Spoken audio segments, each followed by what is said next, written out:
Okay, we will go ahead and call the meeting to order. We do have one new advisory board member, but I think we'll go ahead and introduce all of us so that everyone knows everyone. My name is Janelle Turner. I work for the Office of Vocational Rehabilitation. Work very closely with KSB. So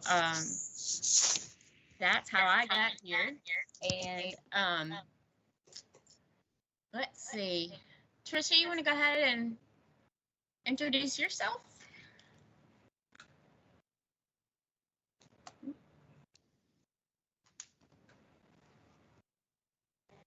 Sure. Good morning. This is Trisha Bronger. I serve as the Director of Greater Louisville Education Co-op and have the privilege of serving Jefferson County Public Schools and Kentucky School for the Blind, providing technical assistance on behalf of Kentucky Department of Education. Thank you all. Gary, do you want to go ahead? Sure. Can you hear me, Janelle? Yes. Okay, good. My name's Gary Mudd. I am recently retired from the American Printing House for the Blind, a graduate of the Kentucky School for the Blind, and on the Charitable Foundation Board. Peggy, I'll let you go next. Hey, good morning. I'm Peggy Sinclair Morris, the principal at KSB. Carol Ann. Sure. Hi, I'm Caroline Morrison, and I am the director for the Division of State Schools, and that includes Kentucky School for the Blind and Kentucky School for the Deaf. Is anyone else hearing the echo? Yes, we all have feedback. Not sure what that may be caused from. I think make sure everybody, if you're not speaking, if you're muted, then I think the echo will go away. Okay. Greta Hilton, if you would like to go ahead and introduce yourself.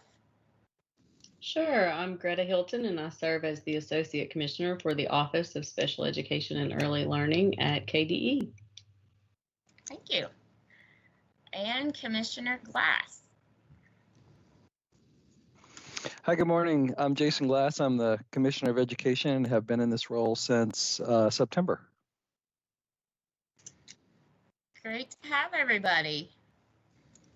So, I'm Brandy. Well, oh, Brandy, I'm so sorry.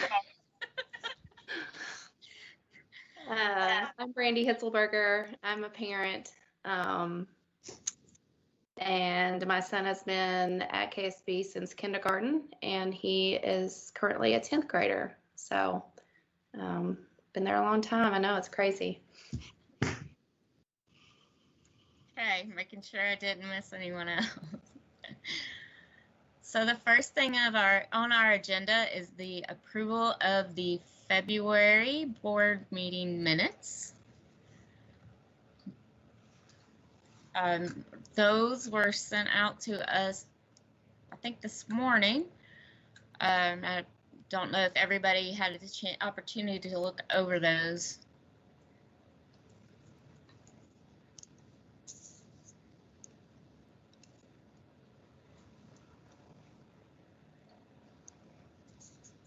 I'm not sure if we have any questions.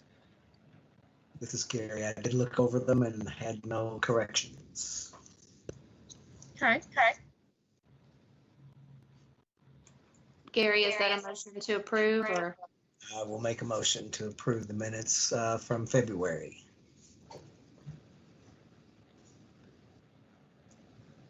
I will second.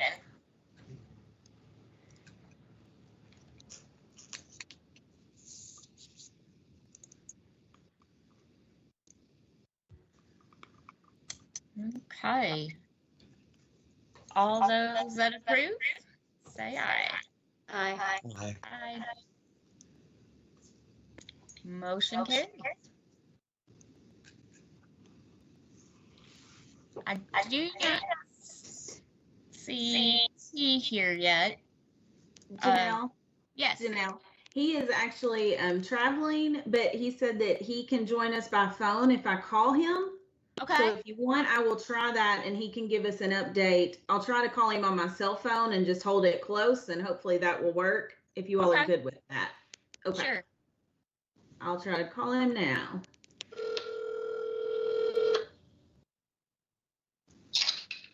Hello. Hi, T. You're on speakerphone, and I'm hoping that the advisory board members can hear you. Can you all hear the phone okay?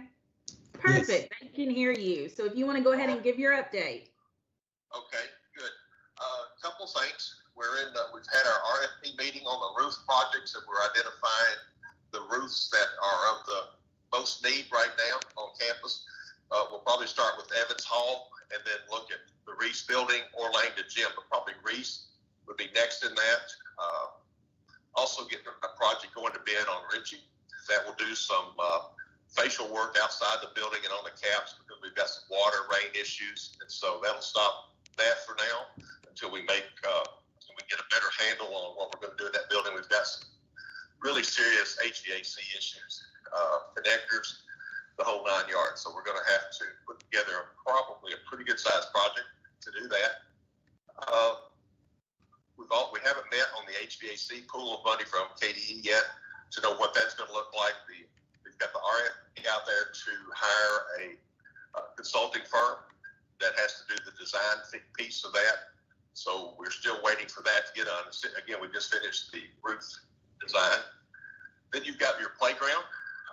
That's a partnership with a couple of charitable, and I think WHAS. That project is moving forward. We're in negotiations with an architect. It'll be more than likely, I think it'll be Ross Tarrant out of Lexington. They did the project in Danville for Kentucky School for the Deaf, though it's a different size project. They're very familiar with working with us and our needs and things. So we think from a consistency standpoint that will be the best way for us to move forward. The money has been deposited and the capital code has been established. That's what I need to move forward. So we're ironing out those final details so that we can get on with that. At that point, we'll put together a committee to help design, work with the designer, make sure we get, the pieces and parts that work best for KSB. And so we'll have, input from all our stakeholders there. I think those are the biggest projects. There's a track project down there as well. We've got to get some of these other things out of our way, and then we'll be able to look at how doing some resurfacing and retooling down on the track area. I think that's the bulk of it. Trying to be brief for you all, so I think I got a pretty good agenda, but I'll be glad to take some questions. Carol, if there's some questions from the group that they'd like for me to answer, I'd be glad to do that. Sure. Do you all have any questions for T? The track project, T, the money came from the foundation, I believe. Were you able to hear that, T? I think the playground, the money came from the foundation. Yes, there's money from the foundation. They're charitable. And then I think John has worked through maybe another agency to secure a little more funding so that we can get all that we can for our kids. These projects are they're a little pricey, but everything's going to be pricey right now just because of supply and demand. So we're trying to do the best we can. But yes, we're thankful that we have partners that have been able to bring forth some, the funding to help make this happen for the kids at KSB. And I know you said that was going to be delayed a little bit, the track project. Do you have any idea of a schedule? No, we're trying to, everything, COVID has just been such a disruptor, as we all know. So delivery product, everybody's behind. And so we're not sure how quick, a project like that we can get done. We're going to be starting on it just right after we get the playground started. We want to get to that project so the kids have access to it. But there's still a few logistics that we're going to have to work through. Thank you. And I might just add, one of the concerns that we have is the delay on materials. It doesn't matter what company, from what we call standard equipment, some things that are just normal in stock item we're running into 4 to 6 week delay on that, and anything in special order, we've got up to 16-week delays. And this is going to get, it's really going to get bad because some of these projects are going to go to bid out there that need this. And when you get that kind of demand and the factories are struggling to meet it because people haven't come back to work, there's some things that are going to be out of our control. That's why we're trying to expedite ours now for school districts start putting projects out there. If we can get ours on the book and get it approved at the what's called HSB, Housing Authority, get our plans approved, then we can get ahead of the game. And that's really what we're pressing for right now. All right. I'm sorry, T. This is Brandy. I can't let you go without asking a question. Did you say you thought there was money in the budget, or there's not for the roof and there's something about a HVAC project? I mean, I know we never have money, but. Let me clarify. There's 2 pots of money. One is we have a little bit of money that was from the legislature that we're working on right now. I think that whole project, the public schools, was about $3 million, and so we're working to do what we can out of that pot. And then the Kentucky Department of Education got what's called ESSER funds, and that's the funds from the federal government, this COVID relief that was passed in Congress. And we haven't heard exactly how much money the 2 schools are going to get, because out of that entire pot of money, it also has to go to the 173 school districts too. So we'll get our portion of that, but that hasn't been determined, at least at this point. Just for your all's information, between Kentucky School for the Blind and Kentucky School for the Deaf, and Carolyn, you've already told them, I hate repeating, but we've got almost $40 million worth of projects requested on the 2 campuses. So we're not afraid to ask for the money, and then they'll give us whatever our portion is. We have, in our 6-year plan, we have identified about $40 million in those projects.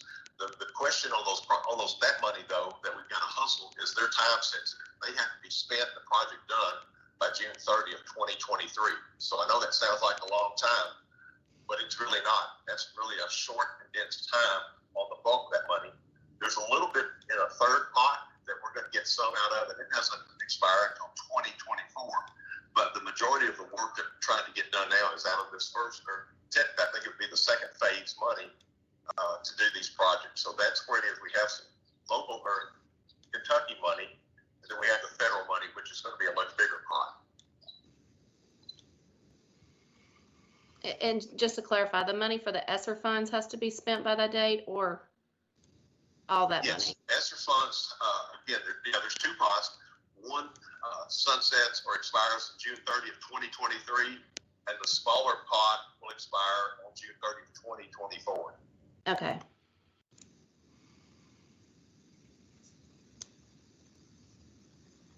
And Peggy, do you recall what the ESSER 2 funding was for KSB? I haven't been given a final number. I just know that the projects that I've asked for are working with architects and trying to put a current number to it. Looks like somewhere between 30 and 40 million. We think it will be closer to 40, because right now what we're seeing on projects that we are either involved in or had going to be at the numbers that we have, it seems to be about a 30% increase in cost. So that's why I mentioned that it's a range. When we first started, it was around 30 million, and now we moved to 40 million in hopes of getting that amount so that we can do all the projects that are needed. I'm asking, what was the award for the school in ESSER 2? Yes, so Dr. Glass, let me clarify. In ESSER 2, we were awarded right around $4 million for KSB, and there is a little bit in there around HVAC, some filters, and some of that kind of some of those types of projects to help with the air quality, that type of thing. And then a lot of those funds requested were for summer school programming and providing support to students to help with instruction and those types of needs that we have. And then I think what T is referring to is he has met with his team, and they were talking about any additional funds that may be available under ESSER dollars that could be used for some of the HVAC or projects that we have. Yeah, so ESSER 3 is going to be about double ESSER 2. So you're probably looking in the neighborhood of $8 million for it. 20% of it will be earmarked for student services, but then 80% of it is not.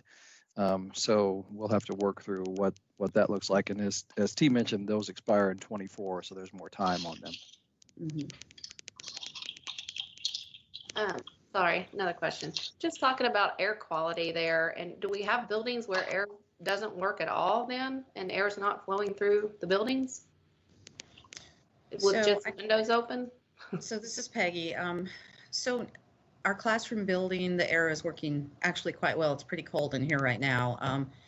But the Ritchie building, which is the auditorium and where our music program is, our IT folks are there, facilities folks, offices, housekeeping. The system there is extremely old. I want to say 40 years. And what has happened over the years, it's broken down and they've kind of jury rigged it. And so it's at the point where I spoke with John this morning.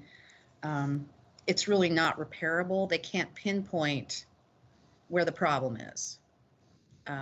He said something about, and he kind of lost me because he got a little technical, but you know, they would have to drill through some concrete, and it's just, you know, it's been repaired so many times that it's just not fixable, and it really needs to be replaced. So I know, and Jason Harmon, our tech guys on here, they've moved our wireless mainframe router stuff was in there, but they've moved it to another building because if it gets too hot, then that system will crash and then we will have no internet. But you know, right now the temperature in the building's okay for staff and students. It's low to mid 70s. But you know, coming back in August, if we don't have air in there, you know, we can't have staff and kids in there. I mean, even this summer, I don't want to have staff in there because, you know, those are not good working conditions to not have air. The auditorium, which I know some of you have been in, I don't believe has had any air for 10 years. So. Well, I was just thinking about COVID and the quality of air flow. If we don't have any airflow flowing through the building in the music building, and we're using the music building, and especially if you're using it this summer and staff is there, right? I just wasn't sure. Yeah, I don't think we'll use it this summer at all for summer school. Quality too. Yeah. You know, we have kids with masks on and different issues. I just have some concerns with. Yeah, I mean, it hasn't been a concern until it's broken down several times this year already. But this is the first time that it's broken when students are on campus. You know, I know the music building, they can keep the doors open and some of the windows open and stuff, but no, it's not ideal at all.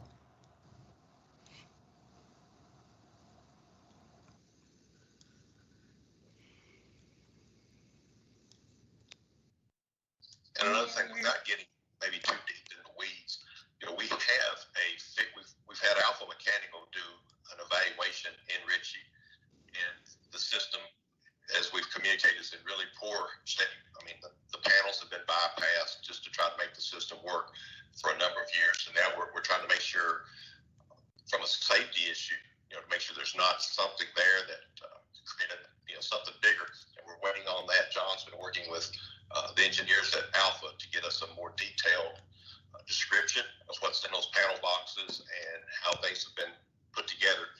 And the second piece, we're trying to make sure we're good stewards of our dollar, because if we're going to do a complete system overhaul, which I think is really necessary, but it's quite expensive, we don't want to spend the $300,000 just to repair the panel boxes that in a new project would come out. You know, that would just be a short-term fix with an awful lot of dollars.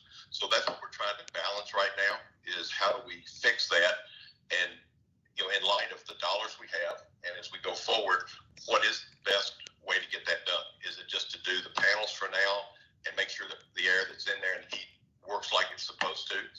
Or do we do the bigger system that includes the auditorium and all that new control system that totally repairs that building around the HVAC and then the roof, you know, the water intrusion and some of those things. So that's the conversations that we were in just last Thursday when we had our capital, you know, KD, our monthly capital meeting.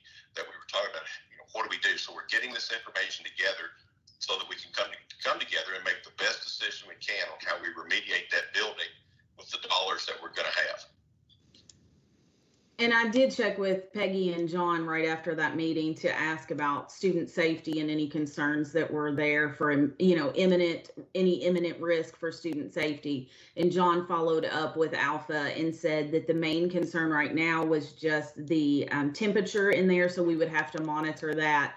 And if the temperature was too high, that could be a concern for some of our students. The other concerns around electrical and other areas are not a concern as long as we leave the system turned off. And so it's currently turned off. So there was no imminent safety risk to students or staff being in the building at this time, that I wanted to ensure that that was not a problem, or we would have moved students and staff out immediately. So we are following up on that and checking on any safety risk that could come and making sure that we don't have students and staff in there if there's a risk.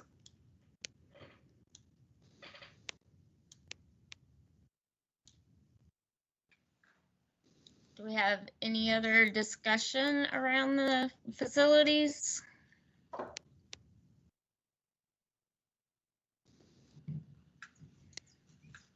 Okay, I know we had a couple of people come in a little later, so I want to give them the opportunity to introduce themselves. Mike, would you like to go ahead? Yeah, hey everybody. Sorry I was coming this late. I'm Mike Flynn. I am a parent, and my son Daniel graduated last year, but I'm still part of the advisory board. So great to see everybody. And then it looks like we have Tracy Herman. If you would like to introduce yourself. Hey, this is Tracy Herman with the Office of Special Education and Early Learning. It's good to see you all today. Thank you. So the next report is from Peggy Sinclair Morris.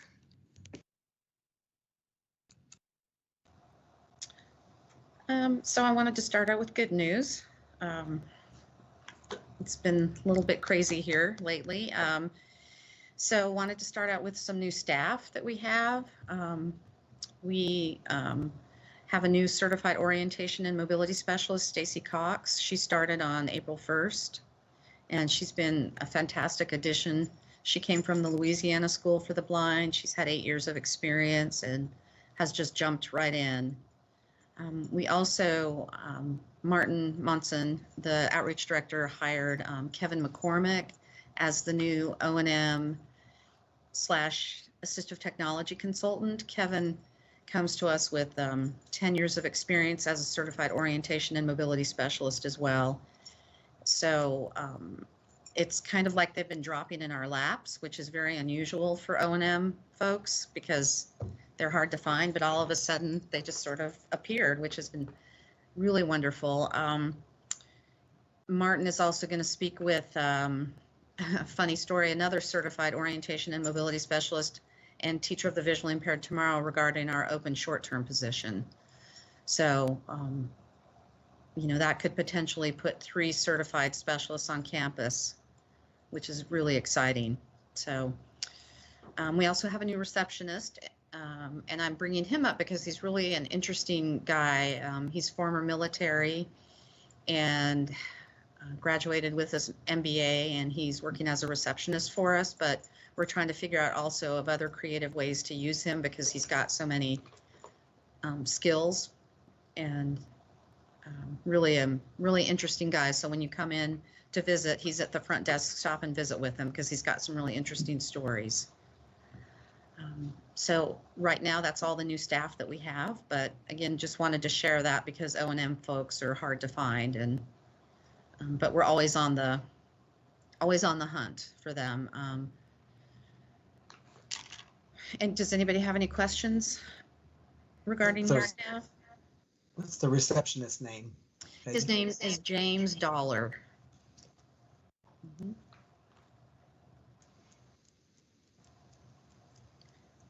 Okay, so in-person learning right now we have. Peggy. Yes, ma'am. Sorry. I thought I saw there was actually an opening for a coach, a special ed coach. Yes. So through. That's KDE, maybe. Yeah, yeah. Oh, and I forgot, our other new person, we have a digital literacy coach through the Office of Technology and at KDE, and she's shared between KSD and KSB, and so she's on campus once a week and has been working with staff. And what we've kind of talked about is, I think, staff here, they're good with the assistive technology, which, a lot of our students use Braille note takers, iPads, VoiceOver, all kinds of different assistive technologies. So staff are good, for the most part, teaching students how to use that assistive technology. But really having this digital literacy coach will help the staff become better stewards of digital literacy. Does that make sense? Just because there's lots of tools and different kinds of technology out there that can be used for our students that we might not think of, that can make their learning, can really enhance their learning. So it's been really wonderful to have Erin on campus to work with staff. So, and then the special, yes, I'm sorry, Gary. Does Erin have any assistive technology background? She has some, but she is really good about jumping in and learning things. She was a technology teacher in Jessamine County for quite a few years, I believe. And she's been helping us with, we purchased Canvas for a learning media system. We, again, we're hoping to have it while we were on virtual, but we didn't. But we're going to continue to use it because we feel like it can really help prepare kids who are going to college to learn how to use the system, but also use it for all the students. So Erin has really been helpful in onboarding that, because there's a training process to learn it, to learn how to teach it to kids. And Carol Ann, I don't know if you want to speak more to the special ed coach. Sure, yes. So the position that Erin is currently in, that Peggy was talking about, as well as the special ed coaching position that we have posted, those have been made available to us through the use of some of the ESSER funds. So we've been thankful for that. So we actually have a full-time position. It's going to be under an memorandum of agreement. So it will be on an annual basis. We'll look at renewing that, but it will be every day at KSB as a special education coach. And this will be someone that can come in and help support the teachers directly in the classrooms with modeling and support, and can provide training to the teachers to help them with differentiation and implementing specially designed instruction within their classroom. And so we really think this is going to be an asset for the school. We're very excited about that and hoping to continue with that position for the next few years as we have funds available. So that's what that one is, and it is currently posted. So we're looking for a candidate for that. I'm thrilled about that one. I think it'll be a great asset to the school. I'm really excited about that position and that we're able to do that. Yes, I'm so excited. Thank you.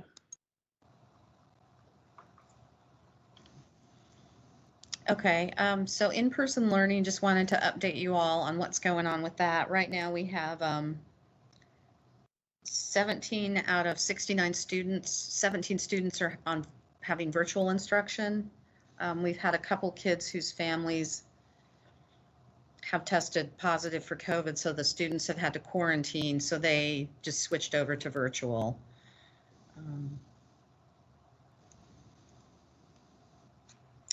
Again, Katie, I'm sure on how many people were on campus. How many students? Yeah, I'm sorry. Yeah. How many students are staying in the dorms?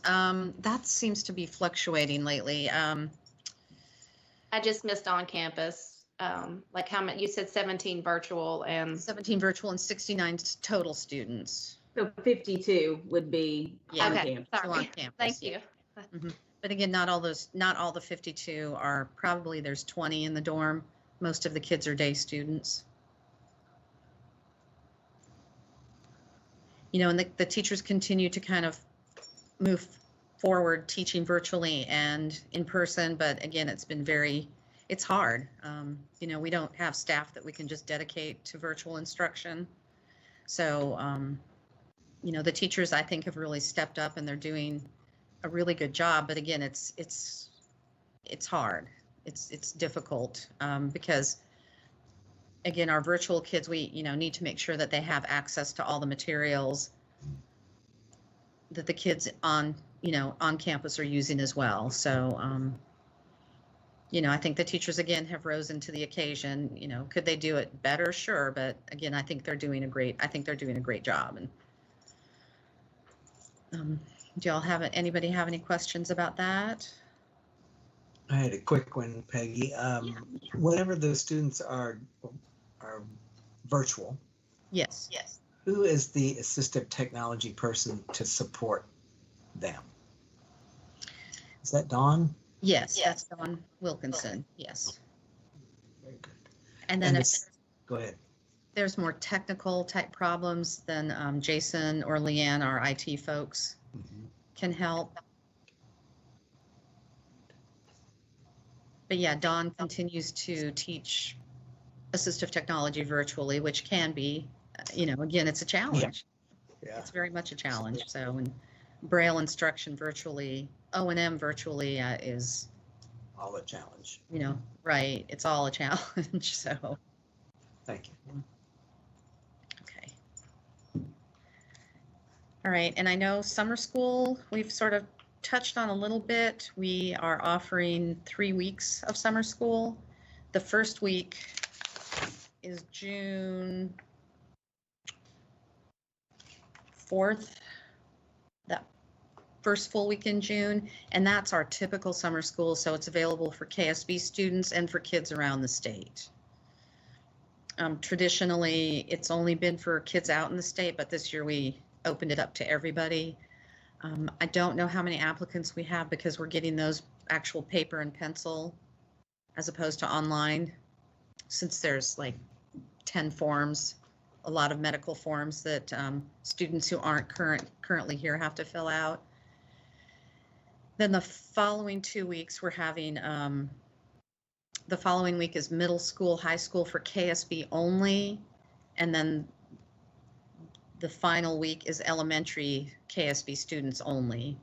And we're kind of calling it Get Up and Move, and looking at O&M and recreation and getting out, and because we feel like kids really have, including and adults as well, have been sitting on the couch a lot the past year and a half. So just trying to focus on that aspect of the expanded core curriculum. Our enrollment for that, we have 4 students. So it's a little bit low right now. So we're pushing it out on social media, on our website, sending it out to parents individually, calling parents. We also have the Insight Secondary Prep Program at Morehead State University, and that is going to be in person. And that is the week of, and I'm sorry, I'm going to have to pull up my calendar.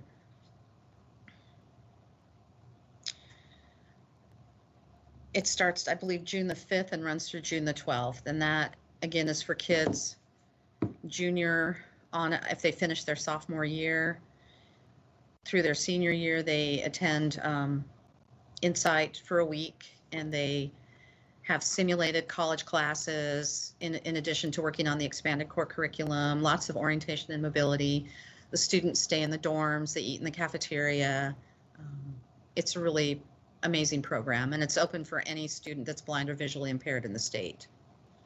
And they qualify for a piece of assistive technology and a scholarship if they attend the program 2 years. So Janelle's really involved in the program.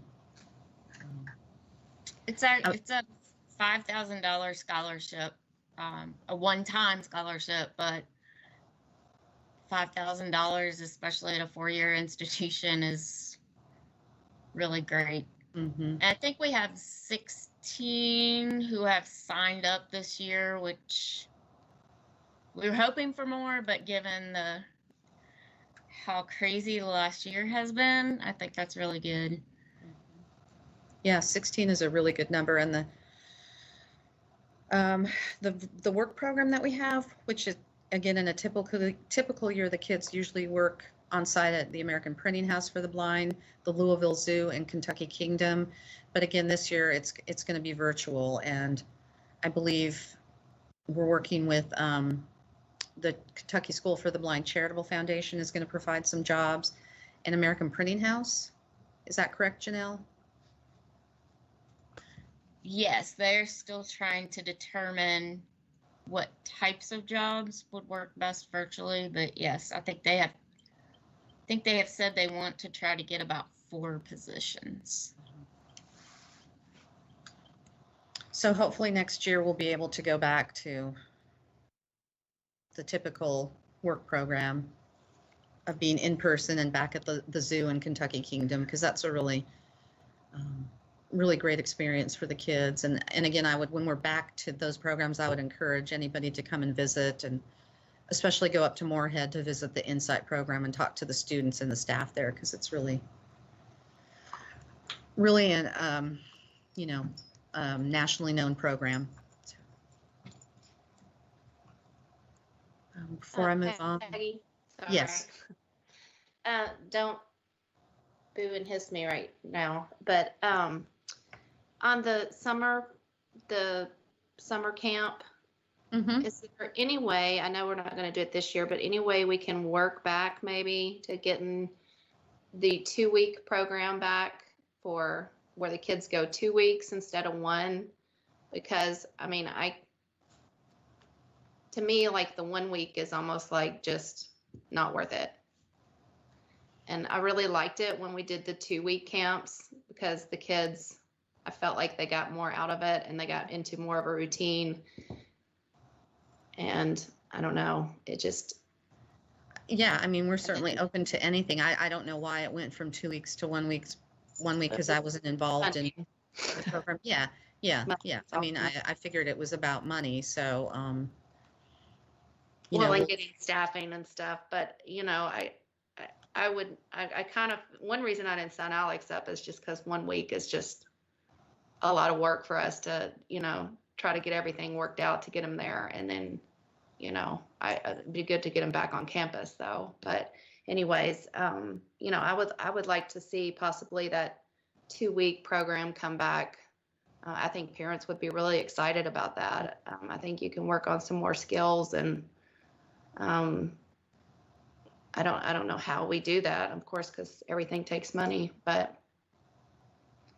I think this year they would have an opportunity for the 2 weeks, wouldn't they? If they come to that first week that's open to all of Kentucky and also KSB, Yeah. and then if they come to the next week for their grade level. But Brandy, are you saying more that you'd like them to stay consistently for the 2 weeks and not go Yes. home over the weekend? Yes. Is that what you're sharing? Okay. Yes. But I yes. do think they could have 2 weeks on campus this Yeah. year, but it would be broken up a little bit. They'd come for a week and then go home for a weekend and come back. Yes, and I'm gonna be honest, I missed completely the June 4th.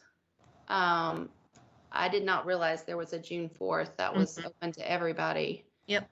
Yeah, maybe, I think there might have been some confusion, because in the past, the typical summer school was not open to KSB students, Right. but this year it is. So yeah, he can certainly, and we're doing elementary and middle school at the same time, and we opted to do elementary separately from middle school for the enrichment program, just because we can do more of a deep dive into the skills, and putting feelers out for staff. In the past, Jefferson County teachers of the visually impaired and O&M specialists were hired, but this year they're having to provide a lot of, I think, comp ed services. So we may not have as many staff available that we have in the past, but Right. yeah, I just certainly. didn't know if it was something, that we could possibly look at, because, the older kids would go swimming in the afternoons, and Right. There was Well, lots of good, really good things that we did. Right now, and I know they used to have the kids stay over the weekend, but I know they stopped that with elementary because the kids would get so homesick not going home. They were here for 2 weeks solid, and so the little teeny weenies would get really homesick, so they stopped doing the weekend thing.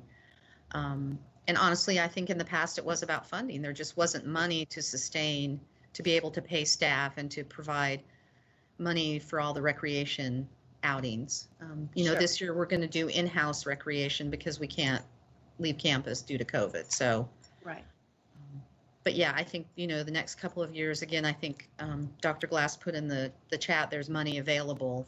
So we'll be able to provide more services. It's just, I'm concerned because people aren't signing up. So that's why we're trying to push it out in as many possible ways that we can, spread the word. I mean, we can offer it, but we can't force people to sign up. So. I mean, I think parents are tired, honestly. Oh, yeah, I know. We're all exhausted, not just parents, teachers too. I mean, we're all exhausted. But quite honestly, I missed the June 4th date altogether. I thought it was just 1 week. So parents may be missing that.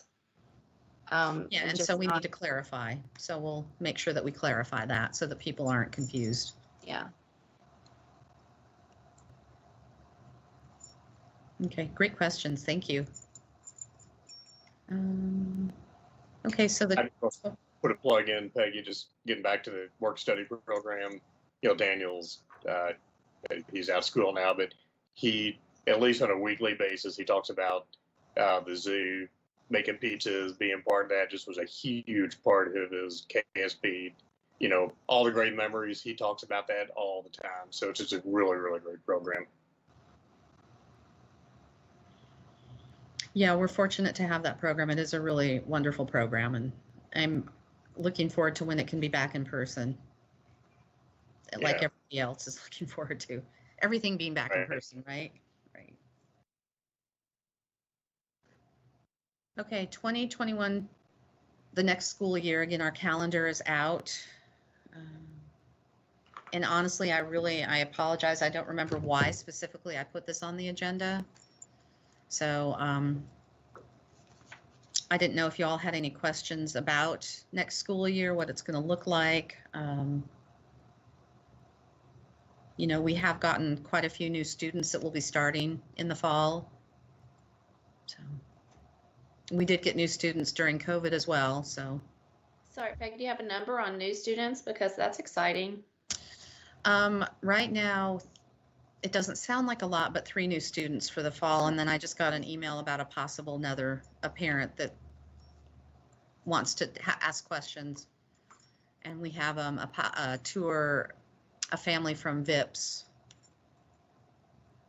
that is interested. So. Oh, that's great. Mm-hmm.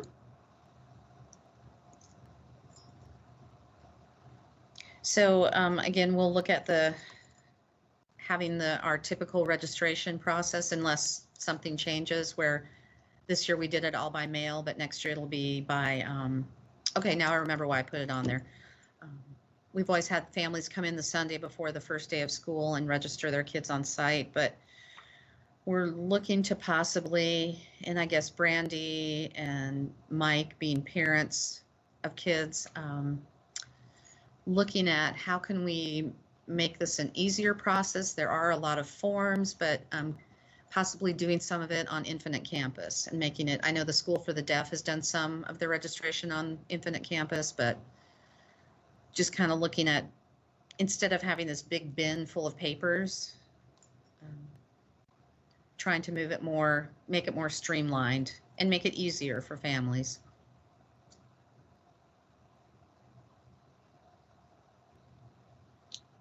Yeah, I mean, I don't feel like the paperwork was overwhelming. Thinking back to our Sundays walking through campus, we enjoyed it. It's a good chance to kind of meet the teachers, walk in the classrooms, see everybody. Everybody makes a big deal about the kids. So, I mean, I'm sure any small efficiencies, there's always little things you can do to make it more efficient, but I can't think of anything really that I can think of. I mean, to me, the paperwork didn't seem overwhelming. So nothing jumps out to me. We enjoyed those days. So, yeah, we would still have the in-person registration, but I'm thinking about when my son was in high school and we would go for in-person registration, there would be somebody on a computer and we could kind of, for folks who maybe didn't have internet at home, or we could still accept paper, but we'd have somebody on, people on computers that could help walk folks through the process. So. Yeah. That makes sense. Okay, that is all that was on my list.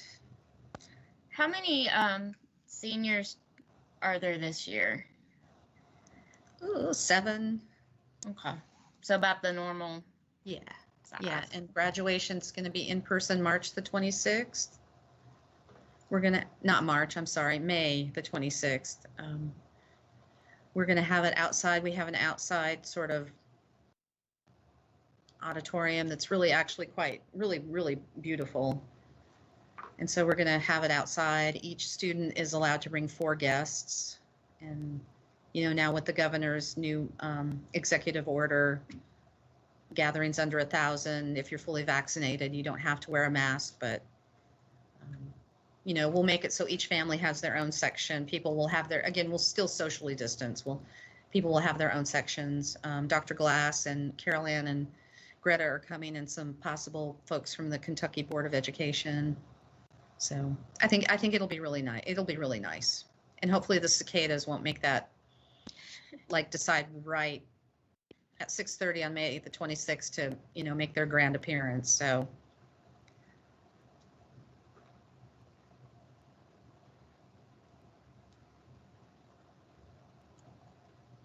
okay, that was all that was on my list. If anybody has any questions.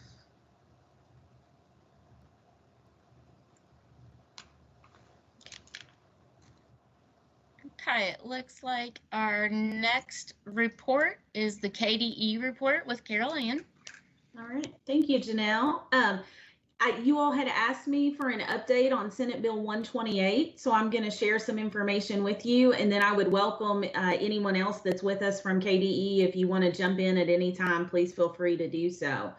I'll give you just a little bit of background on Senate Bill 128. It was signed into law by Governor Beshear on March 24th, and it created the Supplemental School Year Program. And this program allows any kindergarten through 12th grade student enrolled during the 2021 school year to use the 21-22 school year as a supplemental year. And the purpose of that supplemental year is to retake or supplement courses the student has already taken. Students had until May 1st to submit requests. So we did utilize a Google form, and we sent those out to parents as well as posted on the website so that those requests could be made by May 1st. And then the local Board of Education has until June 1st to decide whether they will accept all the requests or say no to the request. And as you know, our Board of Education for the schools is the Kentucky Board of Education. So they have a special called board meeting on May 18th, where they will be reviewing this and making a decision about the supplemental school year request. The department, Kentucky Department of Education, issued some guidance that's available on their website, and I'm happy to send you a link to that as well if you all want that. And page 9 through 10 specifically addresses special education and some of the information of how that impacts students in special education.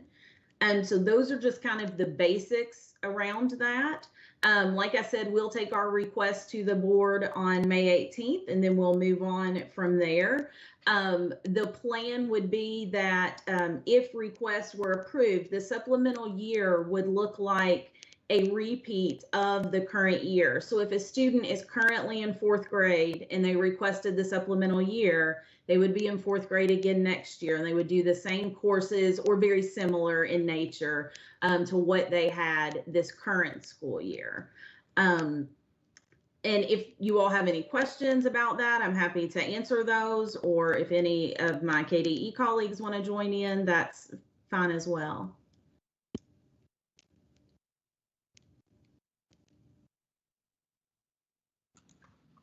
I don't have anything. Sorry, it was offered to our parents then Yes, the request to be made was offered, and then the board will decide if they will accept those requests. Okay. I mean, you don't want to get me started about this bill, but if, I think parents are getting very confused about the bill. So I know I was confused about it. So I think I really want them to understand that just that extra year doesn't mean that their child is going to stay till 22. Right. So I think there's lots of confusion around it. So I hope that, you know, our parents that are looking at this are understanding everything, because, you know, when you look at it, it just sounds like, hey, I get an extra year. And if you have a child that's going to stay till 21, you would naturally assume that means, hey, they're going to stay till 22. So, I think it's confusing anyways. So I think you are absolutely right, Brandy. There has been some confusion around that, and we've received questions around that you were addressing. One thing that we have already planned, if these requests are approved, we are planning to have ARC meetings with each of those families to discuss as an ARC what that would look like and what that supplemental year would be. And the ARC then would be in charge of the IEP and the programming for that year and make determinations of what's best for that student moving forward. So we do plan to do that with each family and make sure that we really explain to them individualized what that means for their child. great.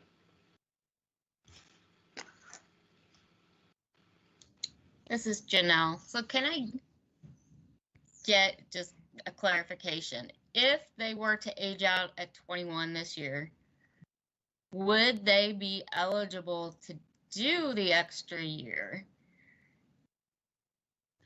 If they're aging out, so you mean if they turn 21 this school year, could they come back next year for the extra year? Yes, they can. They can request that supplemental year. And that supplemental year only applies to next school year. So they couldn't do that 4 or 5 years down the road, but they could do that for next school year. There are some parameters around funding and what IDEA funds could be utilized for, but then we also have general funds and ESSER funds that we could use to help support those students should they come back for the 21-22 year. Thank you.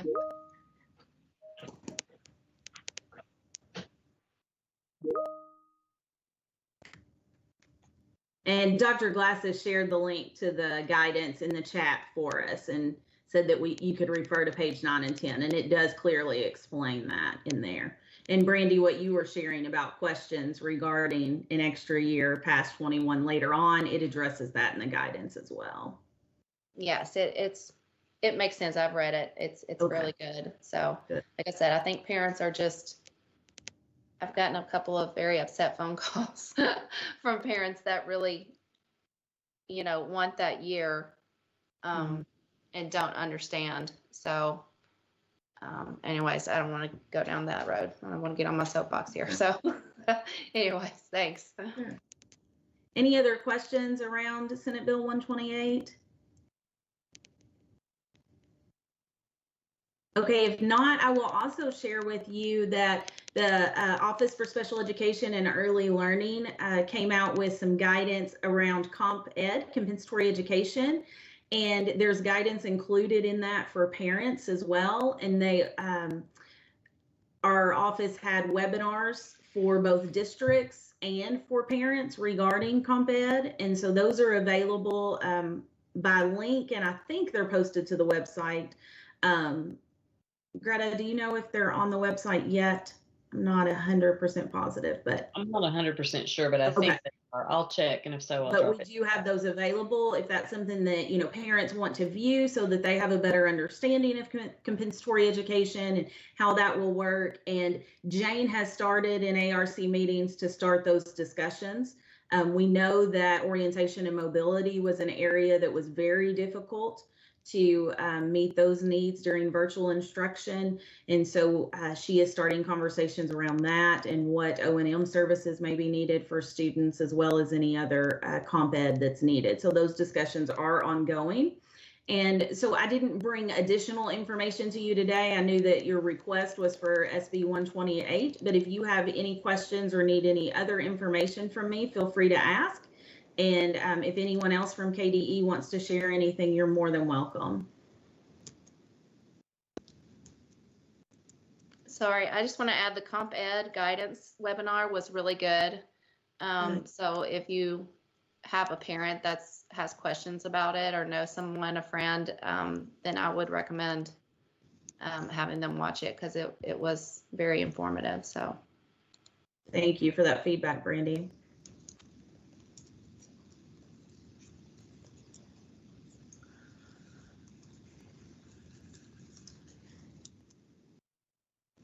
Okay, Janelle, I think that's all we have. All right, thank you so much. The next item on the agenda is any new business.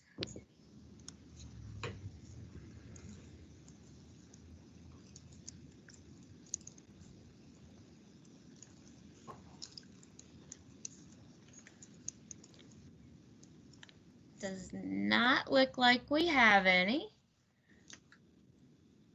So the next item is then board recommendations. Don't know if we have anyone that wants to bring anything up.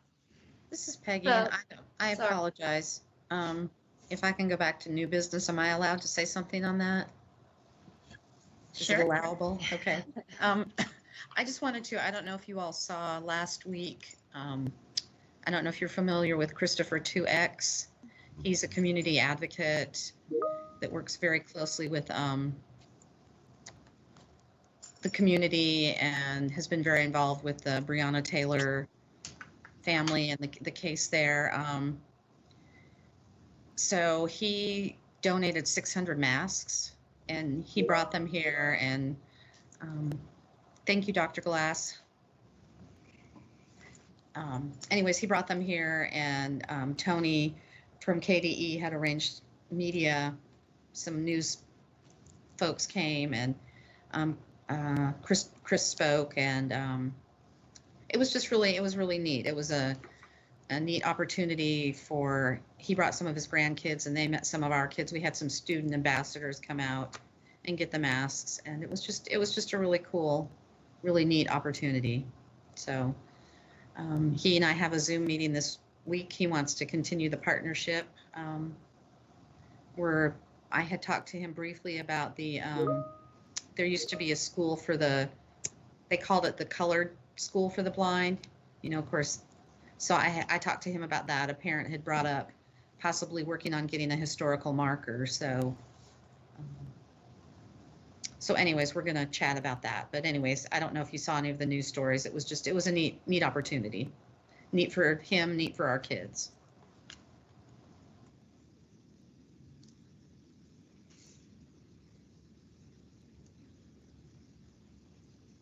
I really like that idea of the historical marker.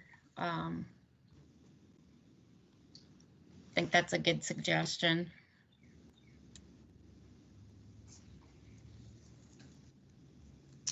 Peggy, this is Gary. I don't know whether you can hear me or not. I got kicked off for about 10 minutes, but Mike Hudson has done considerable research over at the APH Museum on the background of the called then anyway, the Colored School. So I'm sure he would be happy to do any more work on that. Yeah, I've been in touch with Mike some. He helped me out a lot during Black History Month. Mm-hmm. Different facts about famous African-American folks that were in the blind and visually impaired field, or were blind or visually impaired themselves. So Right. yeah, he's a treasure. Don't let him go. Don't plan to. He's like a walking Encyclopedia Britannica. Yeah. And again, I got kicked off for about 10 minutes, but I would like to say thanks to Dr. Glass and the department for the additional funding for KSB. I think it will be put to good use.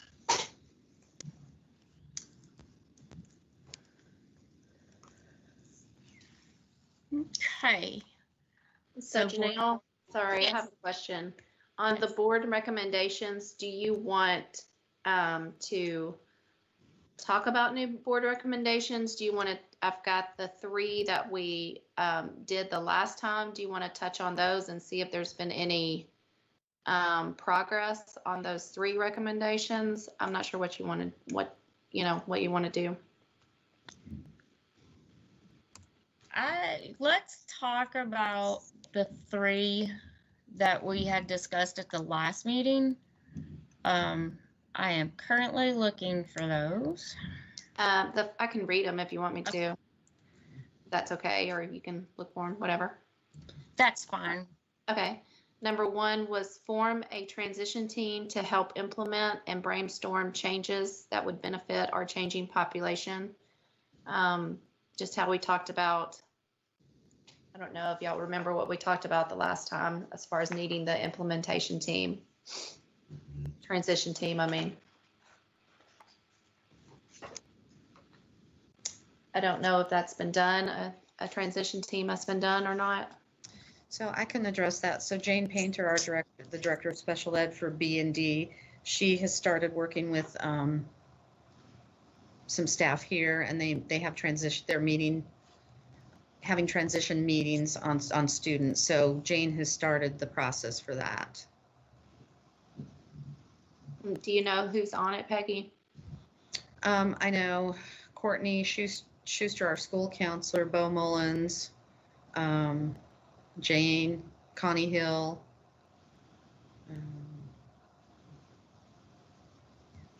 I think that's typically the group that meets. Janelle, are you on this? Because if we put Janelle would be update the work program. Maybe the transition team can also help with this. Janelle would be a great resource for this. I was on one meeting that occurred, not exactly sure when. It was after the last board meeting, I'm pretty sure. Peggy, I believe you were on that meeting too. So I can speak to the work program.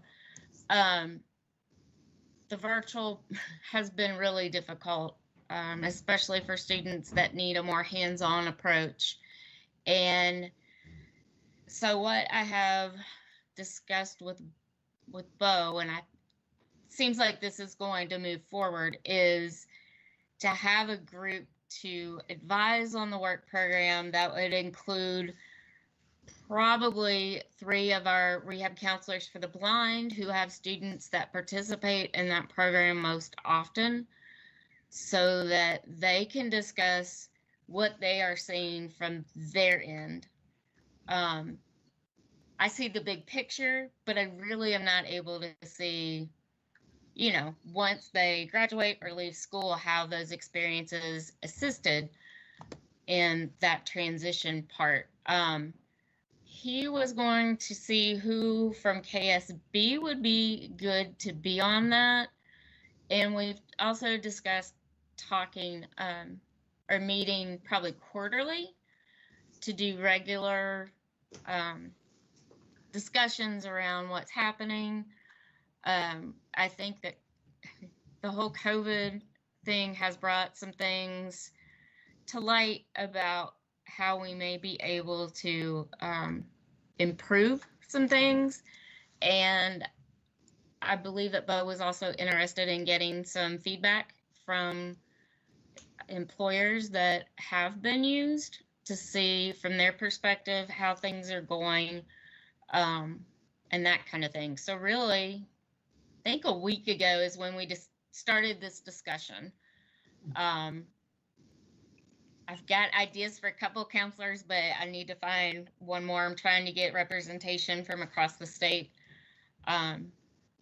So we are moving in that direction. I think by meeting quarterly, or, you know, maybe even more often if needed, that's going to be a good way for everyone to communicate and make it the best program that it can be.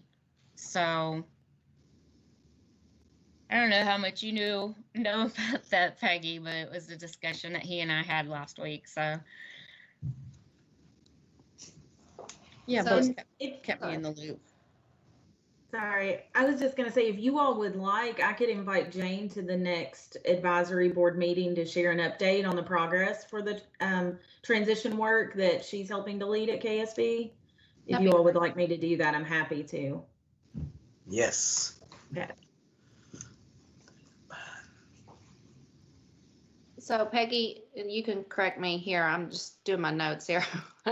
And so it sounds like there's a transition team maybe that's meeting to talk about how we better prepare our students for just ECC skills, maybe helping the teachers to understand what we talked about as far as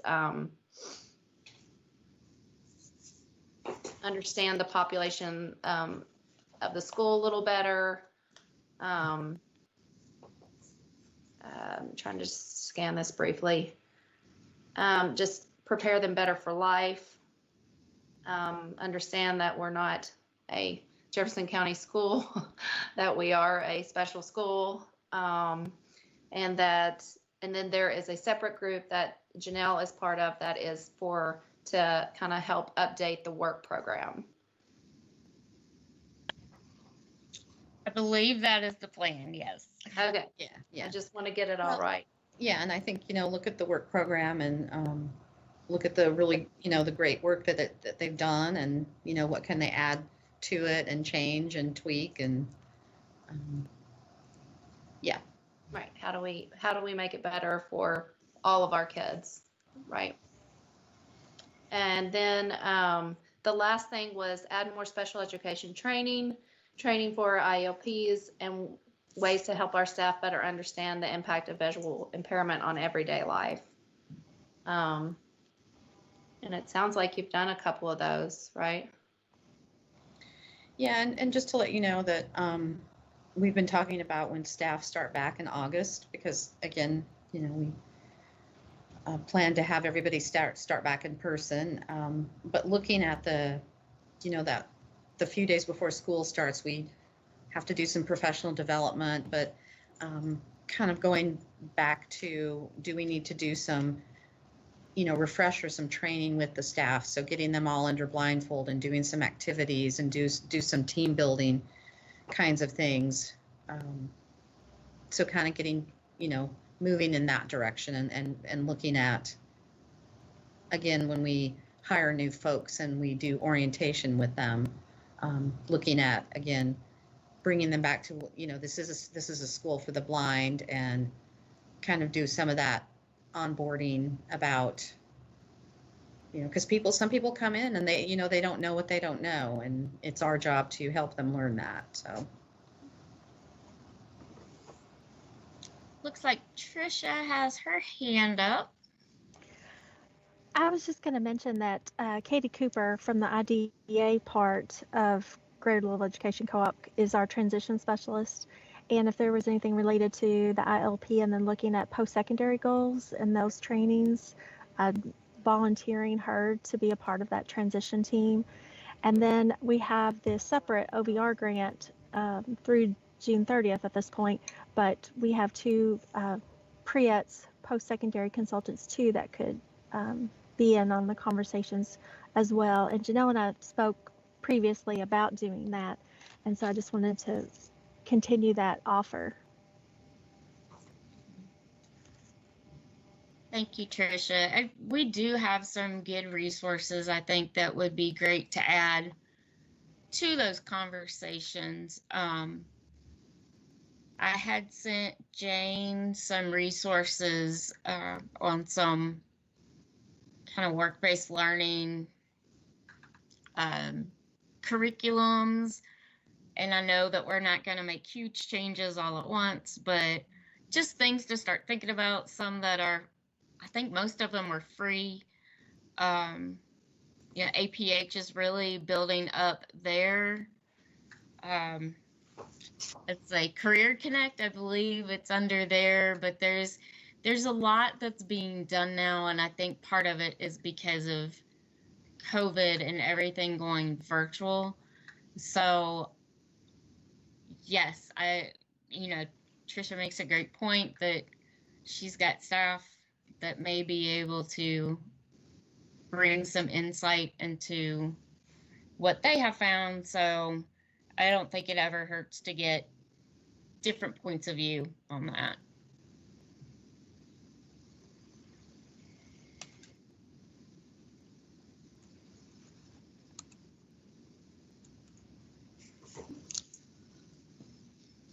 Let's see, do we have anything else to discuss under board recommendations?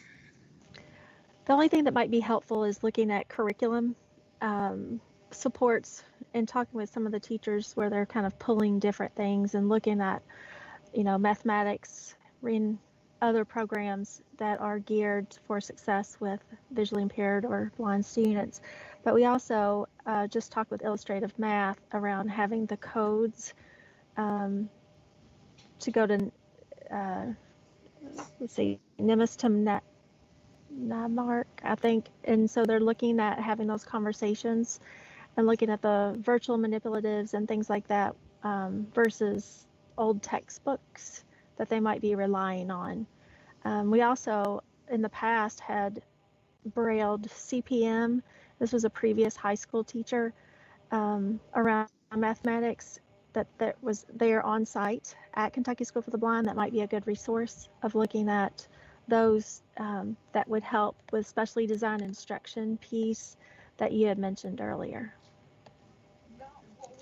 And that just may be a purchase or a vendor, but also looking at training that would support them. Yeah, and we have adapted or are getting ready to adapt a new English or language arts curriculum for K through 8. And it's actually one that I can't think off the top of my head what it's called, but Jefferson County's used it. And it's all free. All the teacher resources and everything are free. And so a lot of that stuff we can just braille on campus. The issue we've had is our language arts curriculum was in English Braille American Edition. And now we've switched to Unified English Braille. So we're looking at ordering. So with this curriculum, it comes with trade books. And so we'll be ordering all that in Unified English Braille and in addition to large print. But it is K through 8, which is really nice because I think it'll make it flow a lot smoother. So we're getting ready to do that. We're also updating our library from we call it eBay for short, to UEB books. So Letitia, would your recommendation be to talk to the teachers about any new math supports they need? I'm sorry, I want to get this right.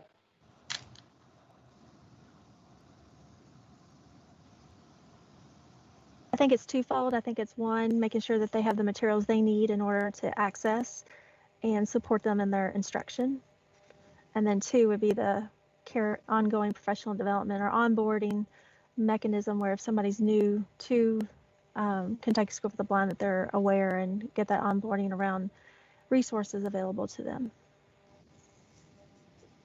I'm sorry, is this just for math or did you just use math as an example? I used math as an example, okay. And I think it would be a K-12 grade 14 conversation.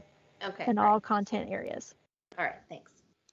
And then it might be coaching in the future because of that special education coach.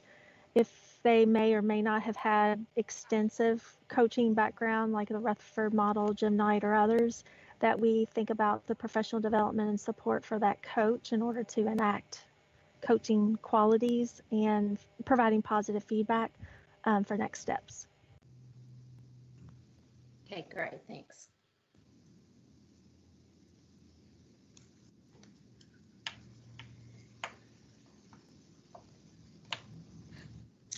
Okay, next on our agenda is public comments. Don't know if we have anyone watching on YouTube that may be interested in saying something.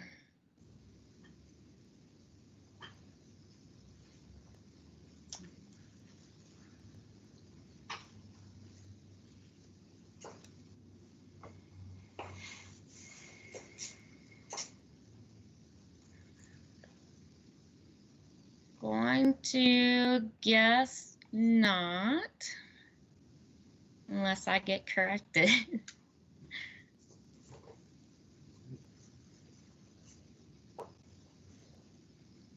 So,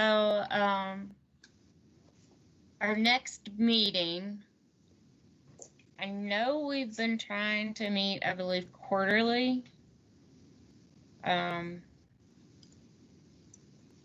I don't know if we want to try to get together before the new school year starts because it looks like it's starting early in August. Is that correct, Peggy?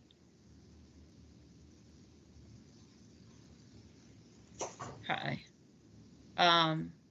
So maybe first day for students is August 9th. Okay.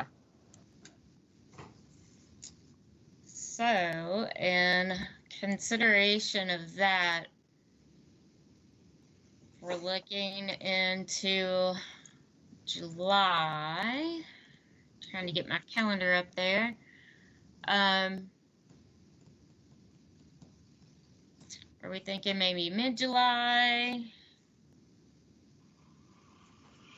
I'm open to any suggestions. Mid-July is good with me. Okay. So I know we usually do Mondays, if that is still good for everyone. Usually same time, 11 o'clock. It's good. So we could do the 12th or the 19th would be kind of in the middle there. If anyone has any preferences. 12:19 p.m. I like the 19th. Okay. Good Well, for then me. let's plan on the 19th at 11 o'clock. I will go ahead and get a meeting invite sent out so everybody can get that on their calendars. And then I'll work with Peggy again to get us an agenda out.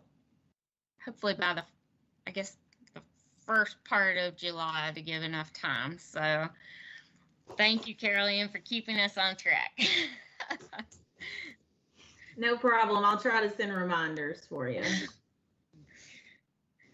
And a big congratulations to Peggy for finishing out the year here, almost done, doing a great job hanging in there with lots of ups and downs. So, Thank you. It's been Yeah. a year. yeah. So cheers to everybody for getting this year done. No, it's been a great year, and it's really, really great. Wonderful to have the kids back. So, and the kids are doing great. I mean, the kids are really doing well. So, That's good. So if there's nothing else, then I guess we need a motion to adjourn. Motion. Second. All in favor, say aye. Aye. Aye. Aye. All right.